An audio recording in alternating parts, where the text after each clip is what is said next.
네, 오늘 주님 가운데 함께 하십니다. 이제 교회 소식은 우리 주보에 참조하셔서 우리 성도의 소식과 또 교회 어떤 소식들 잘 참조하시고 MJ 방송 또 교회 주보를 참조하시되 12월 달과 1월 달에 이제 행사들이 참 많이 잡혀 있습니다. 그래서 관심 가지시고 항상 잘 읽어보시고 우리가 참여할 그 자리에 함께 참여할 수 있도록 해주시고 이제 한 가지만 우리 이제 다음 주는 성탄절인데 또 졸업 예배로 함께 드려지게 됩니다. 마지막 주라서요.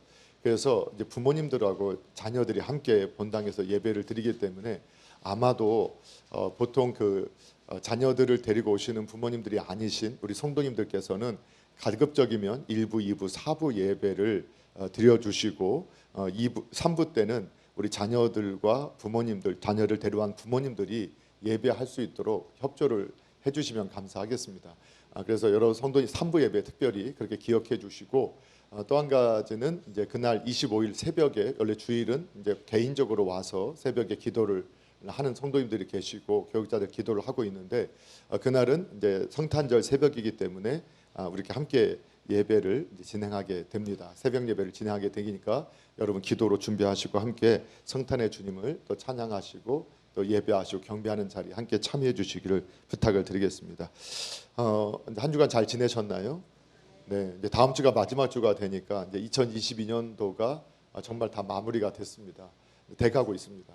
그래서 올 한 해 이제 잘 주님과 함께 우리가 어떻게 살아왔는지 자신을 돌아보시고 또 우리의 믿음을 하나님 앞에 아뢰면서 조금은 주님 앞에 다시 돌아오는 시간이 되기를 바라고 또 2023년도에는 정말 우리의 생각은 죽어지고 주님의 생각에 우리의 생각을 맞추고 또 주님 바라보고 닮아가는 그러한 믿음의 삶 되기를 위해서 여러분 많이 기도로 준비하시기를 주님의 이름으로 축원합니다. 그래서 이제 올해 마지막 이제 성탄절을 제외하고는 이제 마지막 예배이거든요. 그래서 올 한 해 우리가 예수님을 생각하고 예수님을 닮아가는 교회 그리고 이건 앞으로 우리 남서울중앙교회 방향이 될 겁니다. 결국은 신앙의 방향성은 그분을 바라보고 그분을 닮아가는데 우리 방향성이 있게 되고 근데 그것을 이루기 위해서 우리가 선교하는 교회, 화평한 교회, 축복받는 교회로서 그것을 누리는 교회로서 이제 구체적으로 우리가 어떻게 행해야 할까를 우리가 이제 더 기도하고 우리가 준비하고 또 그렇게 더 성숙해 되어져 가기를 사모합니다. 이제 그러는 가운데서 우리 이제 그 호세아서를 우리가 하반기 때 말씀을 상고하면서 참 놀라운 것은 우리의 생각과 하나님의 생각이 이렇게 차이가 클 수 있구나. 그래서 사람이 타락할 때 그 인간이 타락할 때 선악과를 따먹을 때 그때 마귀가 인간에게 이렇게 유혹한 것은 바로 하나님의 생각, 하나님의 견해가 아닌 내 생각, 내 견해로 살할 수 있다라는 그것을 집어넣어 주었었는데 그것이 계속 이렇게 인간이 그 생각이 강화되면서 이제는 아예 하나님을 찾지도 않고 하나님을 의지하지 않는 존재가 되었던 그때에 하나님께서 이스라엘 백성을 택하셔서 하나님의 백성을 삼아 주셨는데 그들마저도 택한 하나님의 백성들마저도 하나님 안에 하나님의 백성으로 택함을 받고 그 안에 훈련을 받았음에도 불구하고 이 그 첫 아담이 가졌던 그 실패, 그 하나님의 생각, 하나님의 견해, 하나님을 배제하고 살아가는 그러한 모습이 신앙인에게도 있었다. 그거를 이 호세아서가 아주 잘 보여주고 있다라는 거죠. 그래서 상징적으로는 이렇게 남편이 있음에도 불구하고 다른 남편을 찾아가는 고멜이라는 여자를 통해서 호세아의 가정을 통해서 그 모습을 우리에게 보여줬을 뿐만 아니라 이 시대 호세아 선지자를 통해서 9편의 오늘 이제 마지막 14장이 9번째 예언과 설교인데 이 9번째 그 설교 예언 계시를 통해서 하나님의 마음이 어떠한지 또 하나님은 우리에 대해서 어떤 마음을 갖고 있는지를 또 한 번 보여주고 있습니다. 그래서 이제 그 9편의 설교가 다 사실은 반복되는 내용이라고 했습니다. 그러니까 딱 그만큼 중요했고 그만큼 하나님의 백성들이 많은 실수를 했기 때문인데 그들이 하나님을 믿으면서 하나님 백성이면서도 하나님을 떠나 살고 있었다. 하나님 없이 살고 있었고 자신의 생각대로 우상을 쫓아가고 또 이런 삶을 살고 있었고 영적으로 타락한 삶을 살고 있었다. 그런데 하나님은 그럼에도 불구하고 택한 백성들을 그들의 죄악으로 인해 징계하시지만 그러나 저주가 그분의 뜻이 아니고 또 그들을 하나님의 백성을 멸망시키는 게 하나님의 뜻이 아니라 그들을 살리시기를 원하시는, 또 그들을 사랑하시는 그 마음을 계속해서 표현하시면서 너희가 내게 돌아오라 이렇게 말씀하셨습니다. 근데 오늘 마지막 14장 말씀은 그 모든 것에 그 합이라고 할 수 있으면서 정말 주님의 그 우리를 향한 마음을 바로 알게 됩니다. 그래서 오늘 제목을 이스라엘아 내 하나님께로 돌아오라. 그러니까 이스라엘아 내 하나님께로 돌아오라.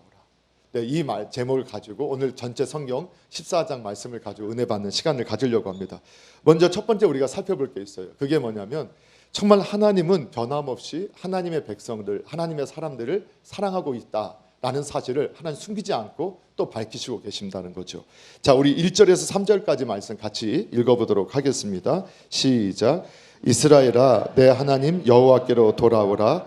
내가 불의함으로 말미암아 엎드러졌느니라. 너는 말씀을 가지고 여호와께로 돌아와서 아뢰기를 모든 불의를 제거하시고 선한 바를 받으소서. 우리가 수송아지를 대신하여 입술의 열매를 주께 드리리이다. 우리가 아수르의 구원을 의지하지 아니하며 말을 타지 아니하며 다시는 우리의 손으로 만든 것을 향하여 너희는 우리의 신이라 하지 아니하오리니 이는 고아가 주로 말미암아 긍휼을 얻음이니이다 할지니라. 아멘. 예. 오늘 이 하나님께서 호세아 선지자를 통해서 하나님의 백성 이스라엘 백성들에게 내 하나님 여호와께로 돌아오라.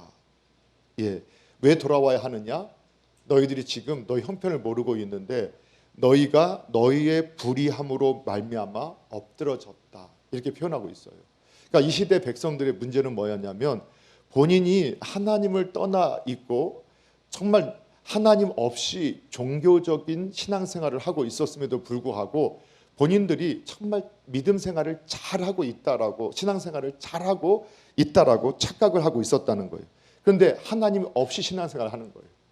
그러니까 그것을 성경은 불의했다. 하나님 없이 살아가는 삶을 살았다.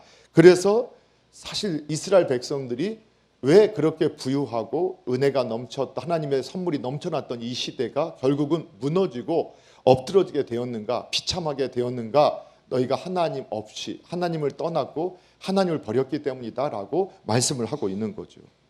그래서 이스라엘 백성들에게 다시 하나님은 그렇게 비참한 고통과 고독과 슬픔과 아픔 이러한 괴로움 가운데 살고 있는 지금 이방 하나님 안 믿는 백성들에게 말하는 게 아니라고 했잖아요.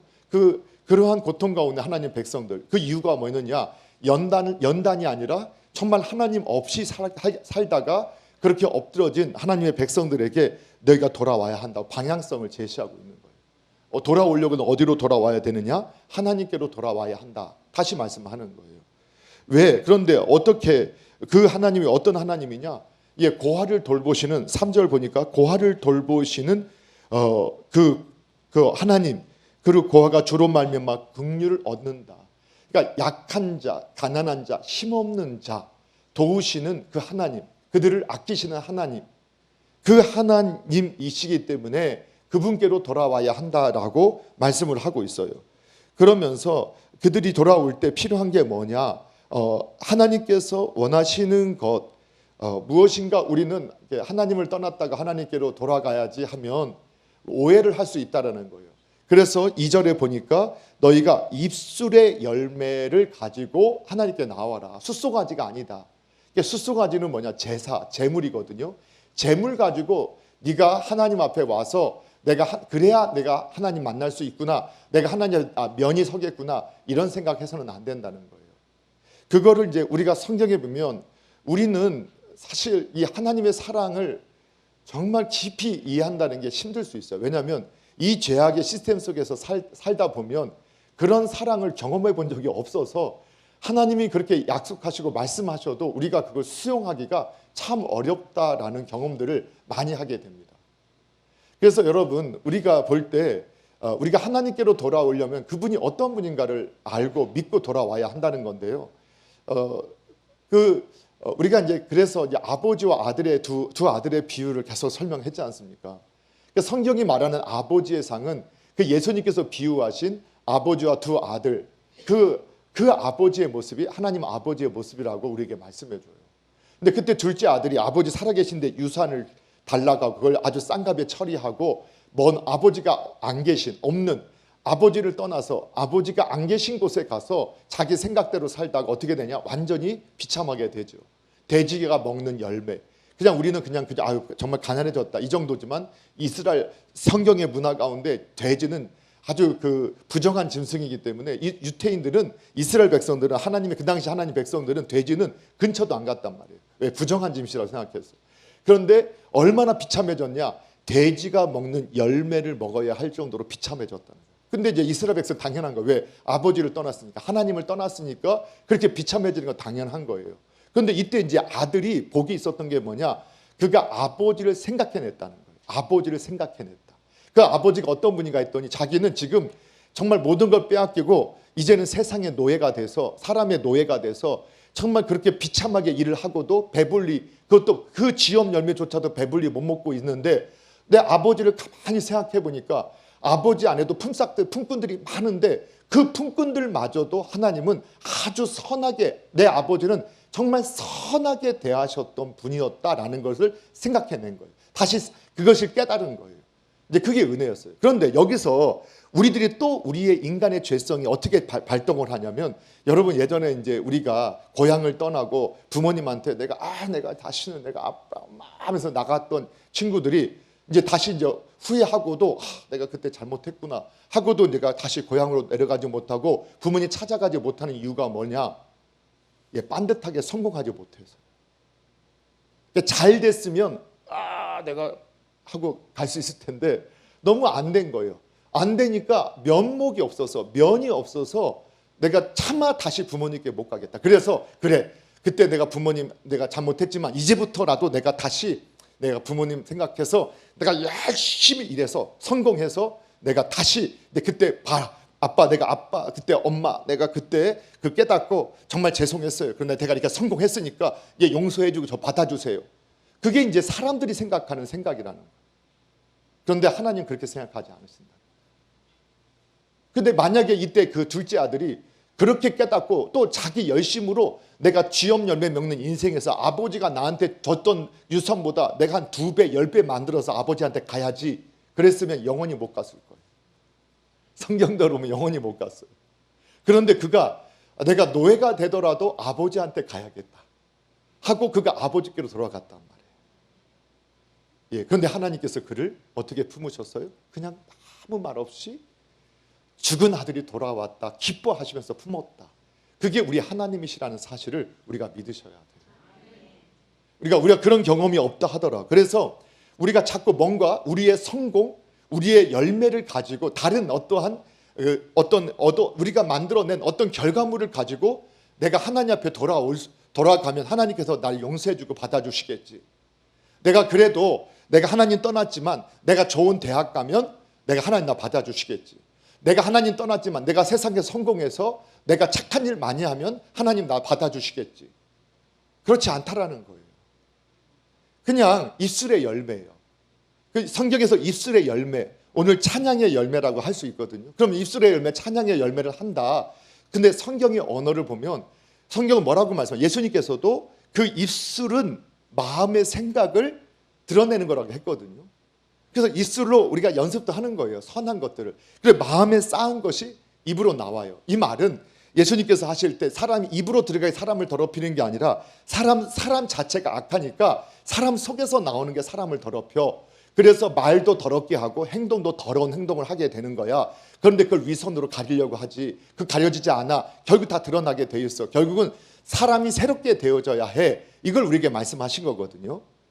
그렇다면 입술의 열매라는 것은 단순하게 그냥 내가 입술로 하나님 믿습니다 이런 말이 아니라 정말로 내 마음으로 내가 하나님 없이는 못 사는구나. 난 정말 하나님 나를 사랑하시네. 나도 하나님을 사랑해. 그리고 정말 그분이 원하는 그분과 함께해서 그분이 원하시는 것처럼 하나님을 사랑하고 정말 사람을 사랑하고 하나님 나라를 정말 사모하는 그러한 모습, 그러한 방향성을 다시 회복하게 될 때 이것이 바로 입술의 열매를 하나님께 드린다는 거예요. 그러니까 다윗 같은 사람도 그가 죄를 범하고 하나님 떠났다가 그가 깨달은 거예요. 내가 하나님께서 천천의 제사, 만만의 제물들을 원하면 기름을 원했으면 다윗은 어마어마한 부자였잖아요. 그리고 믿음도 좋았잖아요. 그러니까 아마 그 이스라엘에 있었던 모든 양과 염소, 소를 잡아서도 하나님께 제물로 드렸을 거예요. 하나님, 내가 이 제물 드려서 하나님 나 받아주신다면 하면 다 그렇게 했을 거예요. 다윗도. 근데 다윗이 깨달은 거예요. 하나님 그걸 원하시는 게 아니라 상한 마음 그것 가지고 정말 주님 앞에 그냥 그 모습 그대로 가져서 그저 그대로 와서 내가 정말 아버지 정말 내가 악한 사람이었어. 근데 아버지 아니면 제가 살 수 없음을 알게 됐어요. 이렇게 고백하는 그 고백만 있으면 그러면 그렇게 또 다시 결심하고 그렇게 우리가 그 방향으로 주님을 의지하고 주님 따르고 주님 섬기는 삶 살겠다고 내가 그렇게 결심하면 그럼 그 영혼은 살아나게 된다. 그래서 하나님께서 야 네가 다시 내게 돌아오려고 다른 데 헤매지 마라. 내가 또 이거 열심히 해서 내가 그냥 교회당 10개 지어서 하나님께 돌아가야지. 내가 다시 성공해서 하나님께 돌아가야지. 내가 일 열심히 해서 하나님께 돌아가야 평생 못 돌아와요.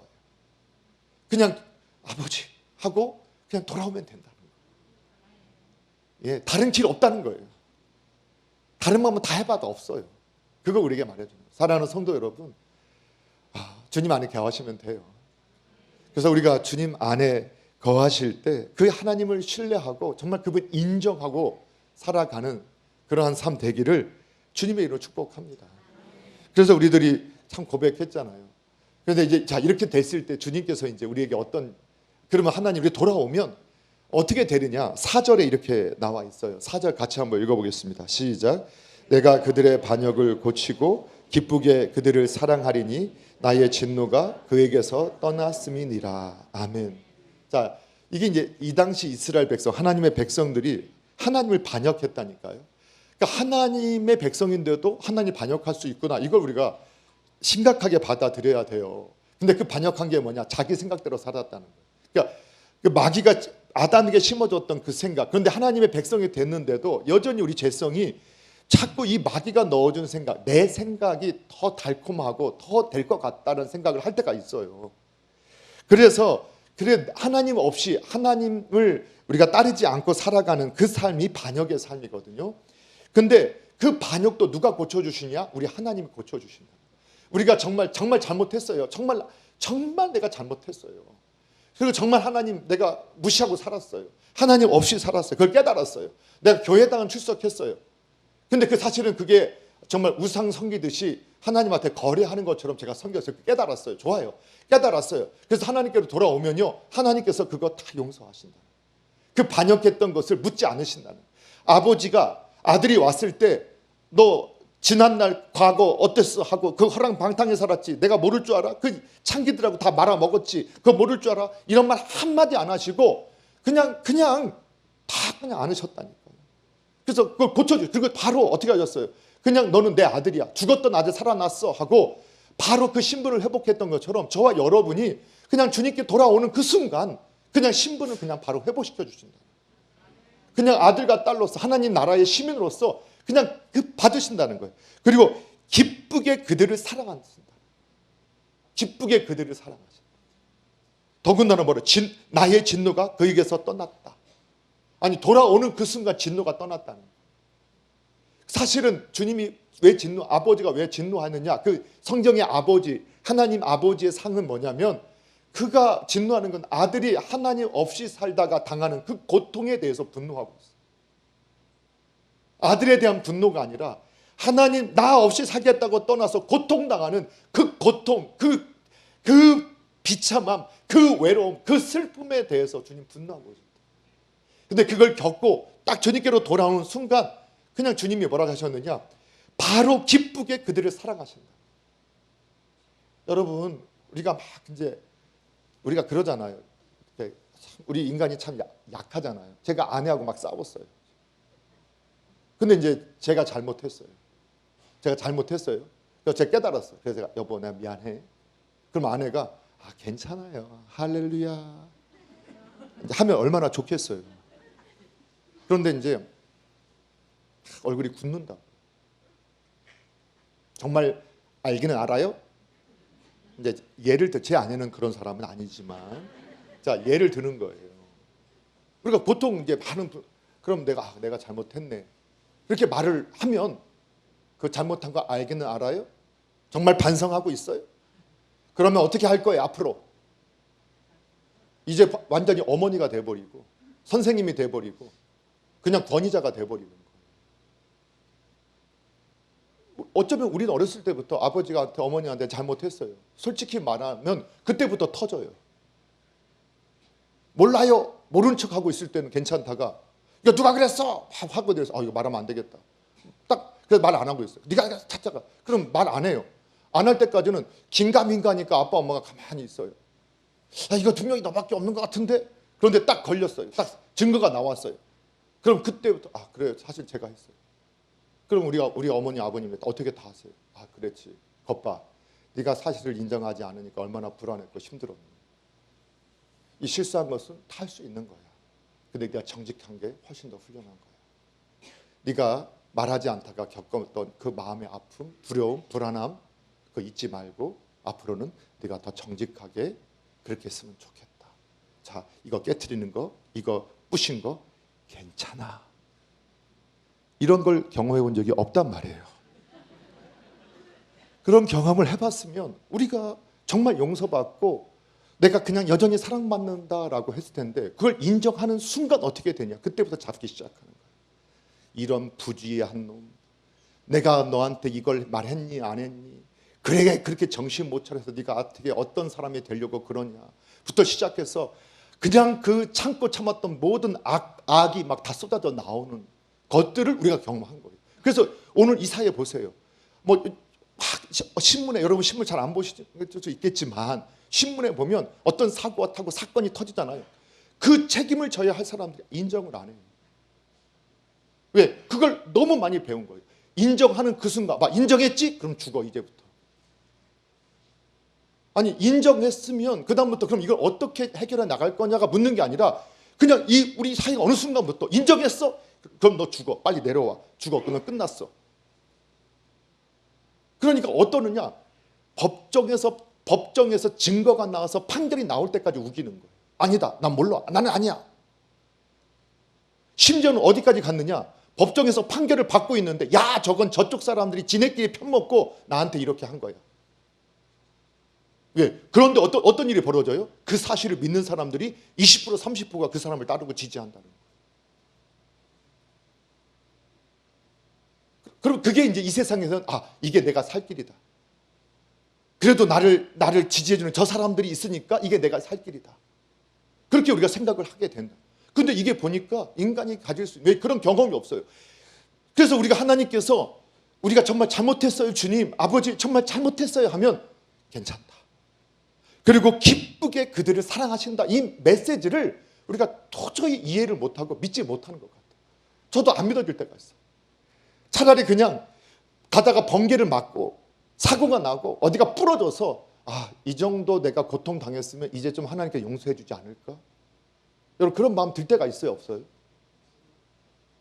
여러분은 없으실 수 있는데 인간의 마음속에는 차라리 내가 예수님 떠났어 하나님 떠나서 내 마음대로 살다가 차라리 어디 부러지고 문제가 생기고 망한 다음에는 좀 뭔가 마음이 시원해요.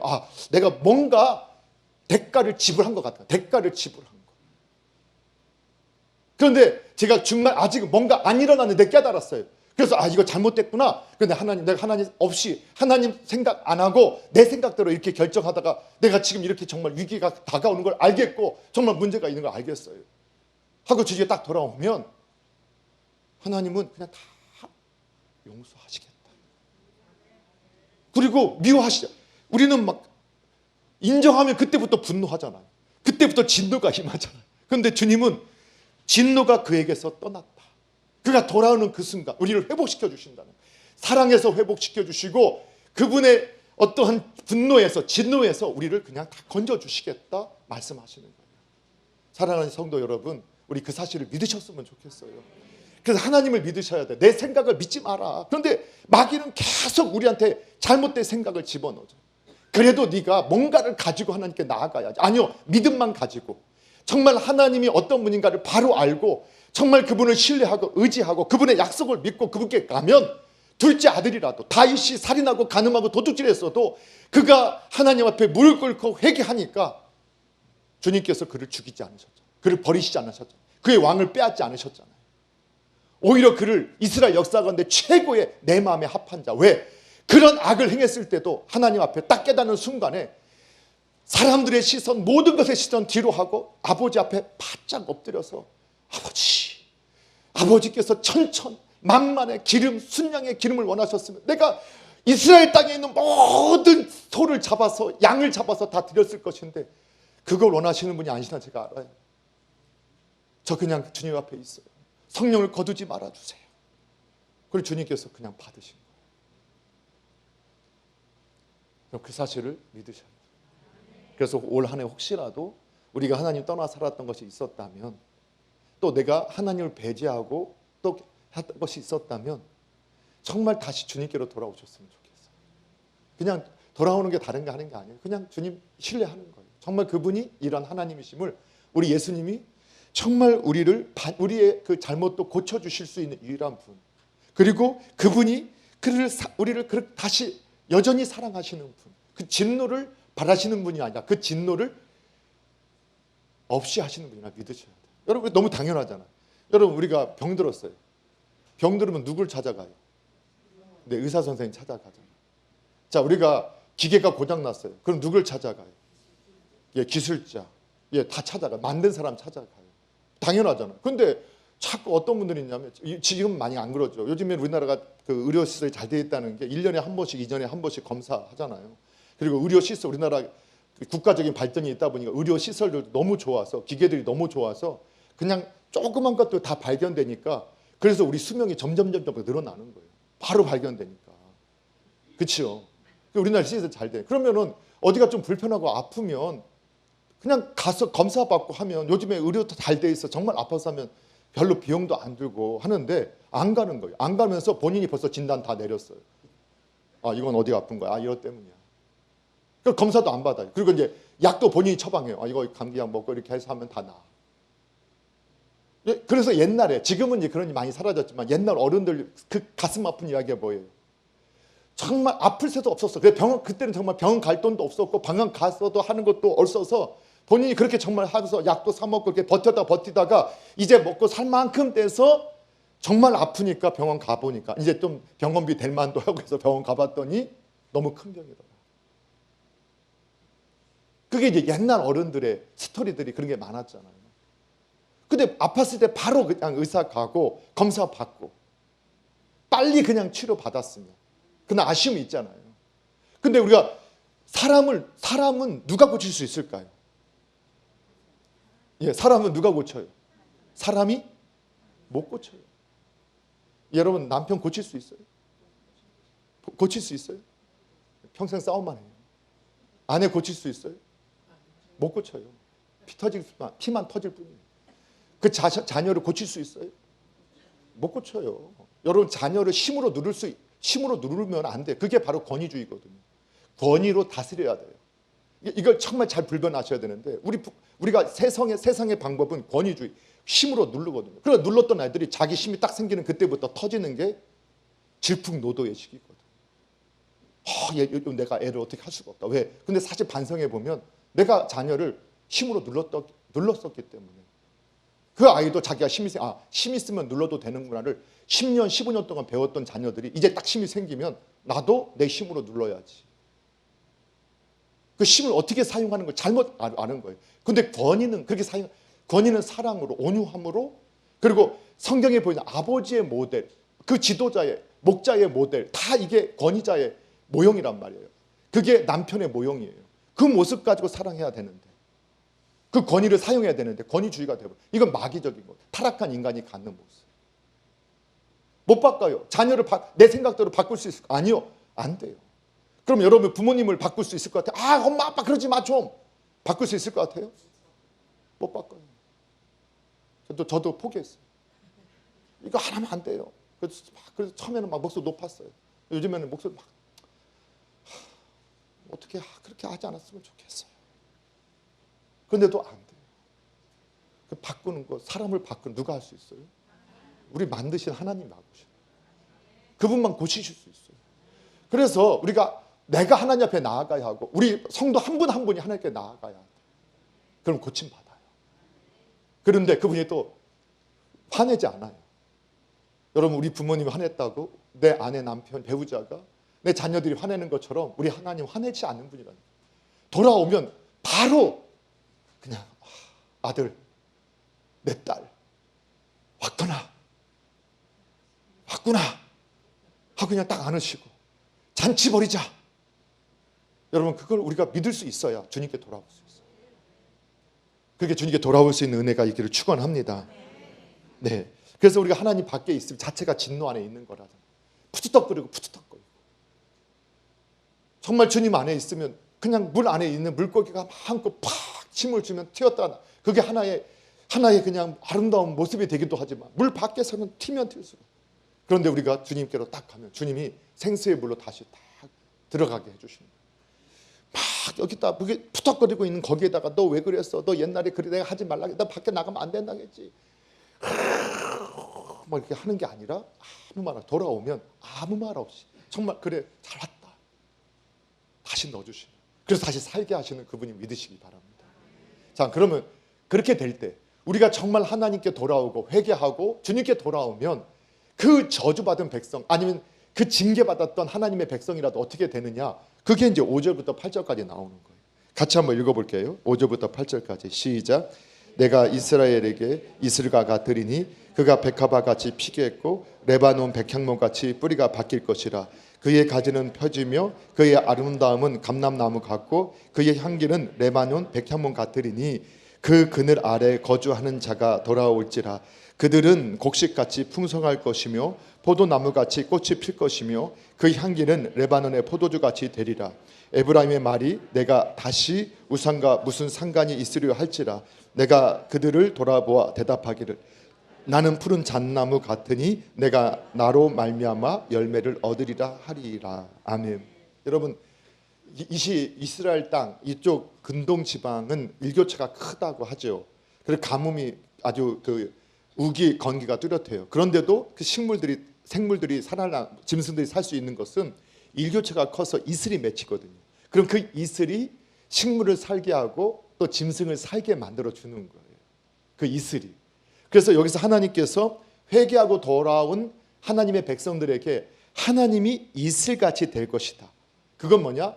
생명을 주고 생명을 살아나게 하고 살게 하는 그러한 하나님이 되어주신다. 그것을 경험하게 될 것이다 라고 말합니다.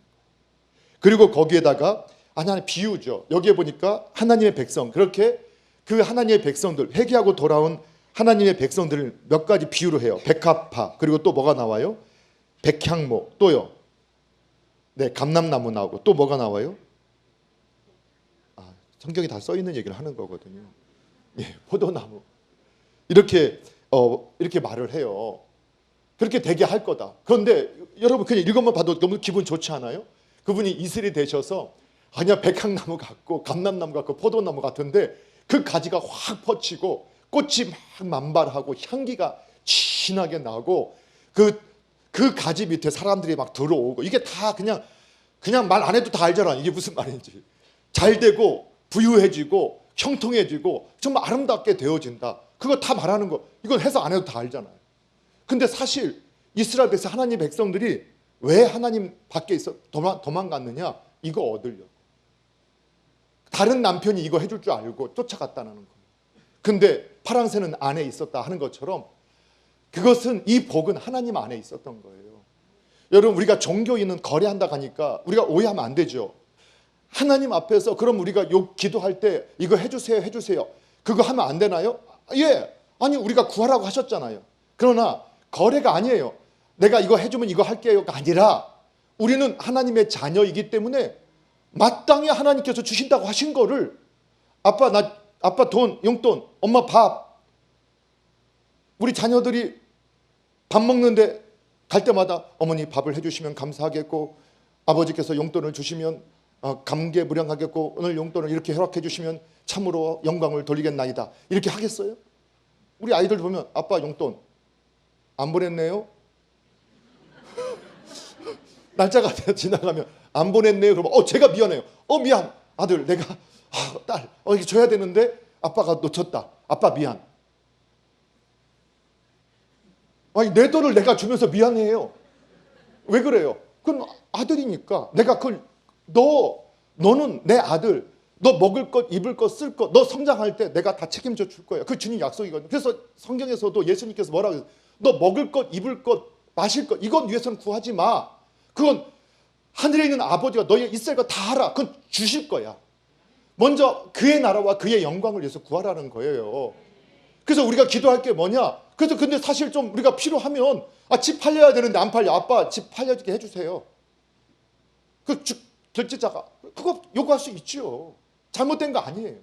아들이니까 아빠 이거 해결해 주세요. 엄마 해결해 주세요. 하는 것처럼 그냥 그건 자연스러운 거지 거리 아니라는 거예요.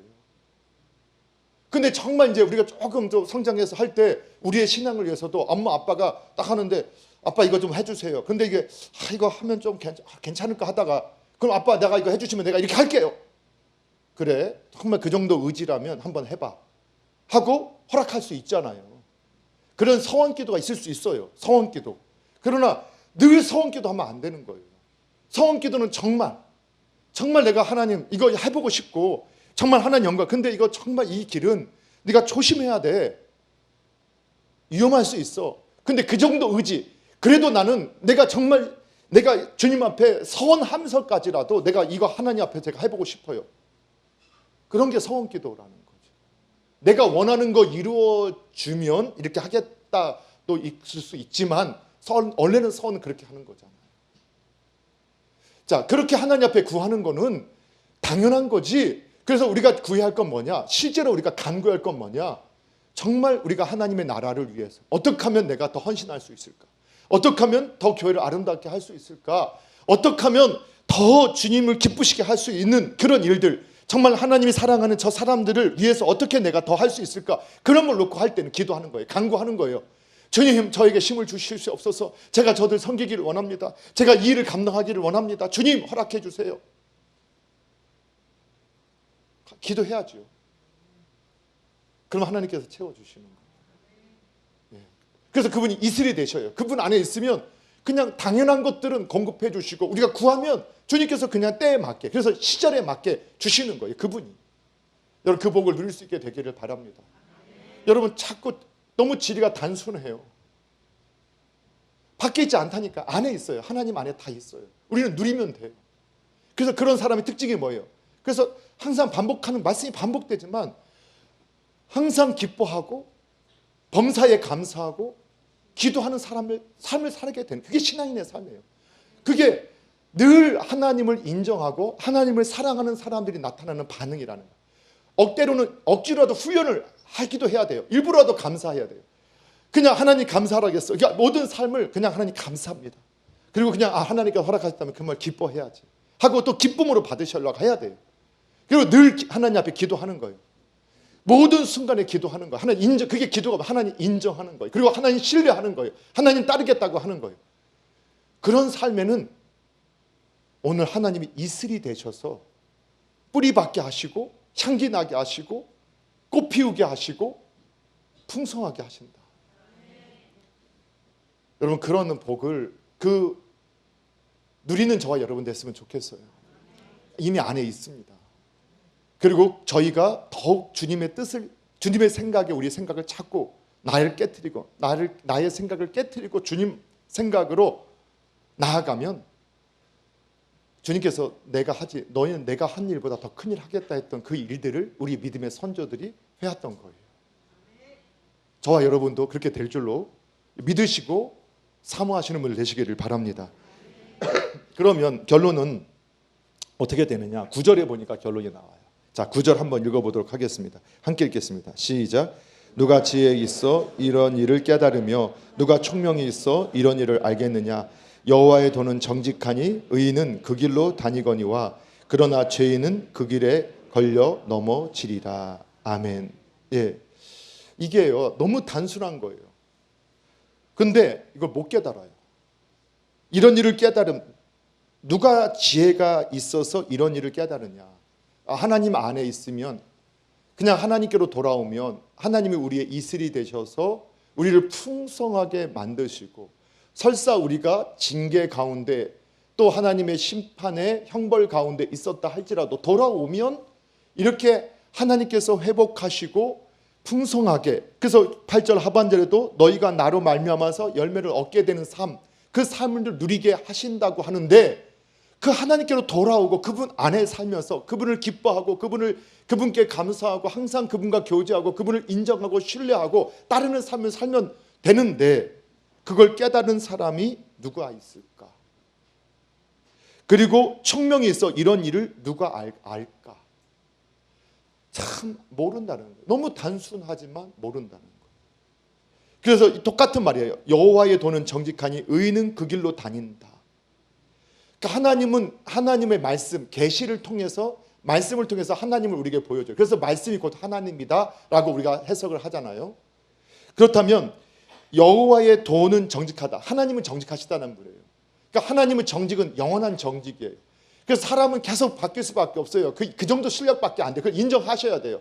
그거를 우리가 부끄러워하면서 더 정말 변함없는 진실한 사람이 되게 노력해야 되지만, 인간은 끊임없이 평생 동안 깨닫고 또 배워가고 또 변화될 수밖에 없어요. 그래서 좋은 쪽으로 변화될 수밖으로 나아가야 되죠. 근데 하나님은 영원히 변함이 없는 진실하신 분이에요. 그래서 의인은 뭐냐? 하나님과 깊은 교제 가운데 있는 사람, 하나님을 의지하고 신뢰하고 그분을 따르는 사람은 여호와의 도, 그 여호와의 길, 하나님의 길로 향한다는 거예요. 그냥 그 안에 산다는 거예요. 그러니까 어떻게 해요? 때를 따라 열매 맺고 형통하게 되고 풍성하게 되고 아름답게 나고 향기 나게 된다. 여러분, 이거 너무 단순해요. 모르는 사람이 어디 있어요? 그런데 여러분 생각해 보세요. 하나님 찾지 않잖아요. 하나님 인정하지 않잖아요. 우리의 삶의 모든 삶의 영역에서, 모든 환경 속에서 하나님께 인정하고 감사하고 기뻐하고 하나님께 기도하며 의지하지 할 것 같은데, 여러분 이게 하나님의 백성이 그렇게 안 산다니까요. 그래서 오늘 하반절에 보니까 그러나 죄인은 그 길에 걸려 넘어진다. 여기서 죄인이 누굴까요? 여기 죄인이 누구지요? 오늘 모든 하나님을 믿지 않는 사람이 죄인이지만, 오늘 우리가 성경을 쭉 읽어보니까 하나님 안에 그 길을 걸어가고 있는 사람들이에요. 그런데 그들도 죄인이라는 거예요. 죄인이 뭐예요? 하나님 관계없이 산다는 거예요. 하나님 안에서 살아가고 있는데, 하나님 백성으로 교회당 안에 속해서 하나님 안에 산다고 살아가는데, 그 죄인은 그 길에서 걸려 넘어진다는 거예요. 이거 현대어 성경에 뭐라고 번역을 해놨냐면 이렇게 번역을 했는데, 의로운 사람들은 그 길을 잘 걸어가지만 죄인들은 그 길에서 자기들의 죄에 걸려 넘어지고 말 것이다. 그러니까 같은 교회당에 있고 하나님을 믿는 백성이라고 하는데, 의인, 하나님과 깊은 관계를 맺고 하나님을 인정하고 하나님을 신뢰하고 하나님을 의지하고 하나님을 따르는 사람들은 그 길이 형통하다는 거예요. 그냥 그 길에서 잘 걷고 뛰고 한다는 거예요. 그런데 같은 하나님의 백성이라처럼 보여지는데, 죄인, 하나님 없이 사는 사람, 하나님을 배제하고 사는 사람, 자기 견해, 여전히 마귀가 넣어줬던 그 자기 견해, 자기 생각 가지고, 자기 이성 가지고 살아가는 사람, 자기 지식 가지고 살아가는 사람, 그 사람들은 어떻게 되느냐?